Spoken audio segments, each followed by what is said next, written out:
So ngayong araw guys, nandito ulit tayo sa FKM Motorcycle Philippines para ipakilala ko sa inyo yung bagong labas nilang motor, ang Hunter 150 ng FKM Motorcycle. So pakita ko sa inyo ng malapitan guys, let's go. So ito na nga guys, ang Hunter 150 ng FKM Motorcycle Philippines. Kung mapapansin nyo dito sa harapan guys, yung kanyang turning signal light naka LED na rin.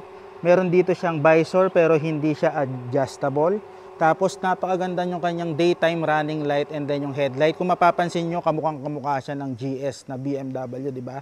Tapos meron tayo ditong auxiliary light. And then kagandahan dito, meron siyang slot para pagkabitan nyo ng inyong crash guard or kung gusto nyo magkabit ng additional na ilaw. Ayan o, napakaganda, di ba guys? Tapos punta naman tayo dito sa kanyang panel. Kung makikita nyo yung panel, digital panel. Makikita nyo yung odometer, yung kanyang fuel gauge, tachometer, RPM, merong clock, voltmeter, turning signal light, and then yung low beam and high beam ng ating ilaw. So dito naman sa kanyang mga buttons, kung makikita nyo guys, dito sa left side, meron siyang high beam, low beam button, turning signal light, left and right, and hazard light. Meron tayo ditong horn. Dito naman sa right side guys na button, meron siyang kill switch, and then switch sa ating headlight, and then yung ating electric starter. Napakalinis lang nung harapan niya guys, no. Dito naman sa harapan, meron tayong lalagyan dito. Pwede nyo tanggalin to, lalagyan ng tubig nyo. Siyempre, pag malayo yung ride, kailangan may baon tayong tubig. Dito naman sa kabilang packet, makikita natin, meron tayo ditong USB port para i-charge ang ating mga cellphone or any gadget na pwede nyong i-charge dyan. Dito yung ating susian. And then syempre dito tayo sa seat. Makikita nyo double stitching yung kanyang seat. And syempre yung mga tinatanong ng karamihan kung gaano ba kalaki ang kanyang compartment. Tingnan natin yung kanyang compartment. So yung compartment niya yan guys. Oh. I think kasya dito yung kanyang half face helmet.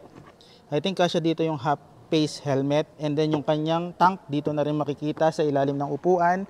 And then ang kagandahan dito guys, may kasama na siyang bracket para sa ating top box. Dito sa ating likod, meron siyang signal light na left and right na LED na rin. Ayan yung kanyang tail light, LED na rin. Buksan natin para makita nyo.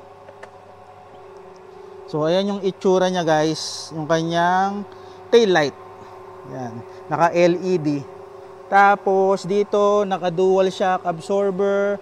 Magandahan, meron na rin siyang tire hugger, hindi na kayo bibili. Yung kanyang heat guard, plastic na makapal. And then dito, air-cooled na rin siya. Meron siya ditong plastic cover.